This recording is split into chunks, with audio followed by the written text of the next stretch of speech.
আসসালামু আলাইকুম, আমি মোহাম্মদ ইসরাফিল খান। আমরা আজকে ক্যালকুলেশন করব যে কিভাবে স্যালারি শিটে ওভারটাইম ক্যালকুলেশন করতে হয় এবং এই ওভারটাইম পার আওয়ারে অ্যামাউন্ট হিসাব কিভাবে করতে হয়। তাহলে সেটা আমরা আজকে দেখব। দেখেন, এখানে আমরা কোনো একটা প্রতিষ্ঠানের ক্ষেত্রে কিছু এমপ্লয়ি নিয়েছি, তাদের ডেজিগনেশন নিয়েছি, তাদের অফিসের ইন টাইম নিয়েছি, আউট টাইম নিয়েছি। নিয়ে আমরা এখন বের করব যে সে টোটাল কত ঘন্টা ওই প্রতিষ্ঠানে ছিল এবং সে কত ঘন্টা অতিরিক্ত টাইম ব্যয় করেছে, ওভারটাইম করেছে। এবং যদি ওভারটাইম একটা নির্দিষ্ট অ্যামাউন্ট ধরা হয় যে প্রতি ওভারটাইম হয়তো পার আওয়ার 500 টাকা, তাহলে সে মোট ওভারটাইমের জন্য কত টাকা পাবে সেটা আমরা এখানে ক্যালকুলেশন করবো। তাহলে চলুন দেখি আমরা কিভাবে এটা করতে পারি। দেখুন, আমরা এখানে যেটা করেছি সেটা আমি এখান থেকে মুছে দিলাম। এখন আমরা এটা ক্যালকুলেশন করব, কারণ ইন টাইম এবং আউট টাইম আমরা যথারীতি প্রতিষ্ঠানের রেজিস্টার থেকেই সংগ্রহ করতে পারবো, অথবা আমরা এখানে যে ফিঙ্গারপ্রিন্ট ইউজ করি সেখান থেকে in time out time automatically এভাবে নেওয়া যায়, সেটাই নিয়েছি।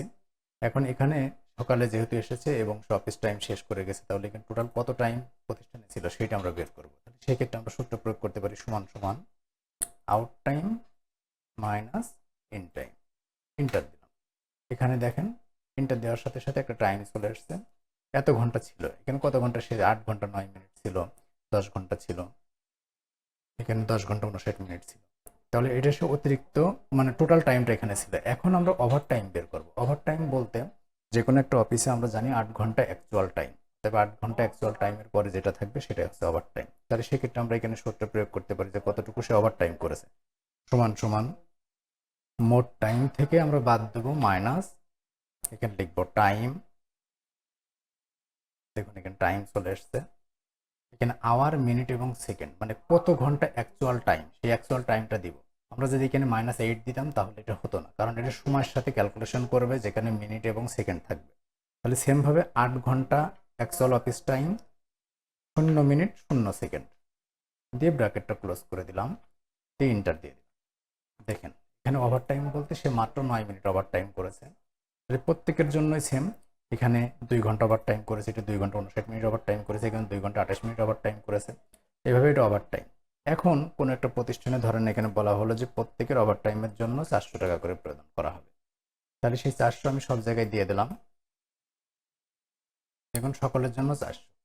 তাহলে এখন এই ওভার টাইমের জন্য সে অতিরিক্ত কত টাকা পাবে সেটা আমরা কিভাবে ক্যালকুলেশন করতে পারি।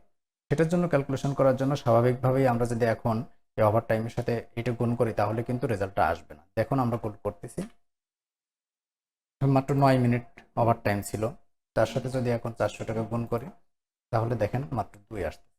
এটা অ্যাকচুয়ালি আসবে। তাহলে এটার জন্য আপনাকে কি করতে হবে, এইটার সাথে 24 গুণ করতে হবে। আপনি 24 গুণ করেন, এটা চলে আসবে, তার মানে 60 টাকা। এটার জন্য এখন আপনি সবাইকে দিয়ে দেন, দেখেন এটা 60 টাকায় কনভার্ট হয়।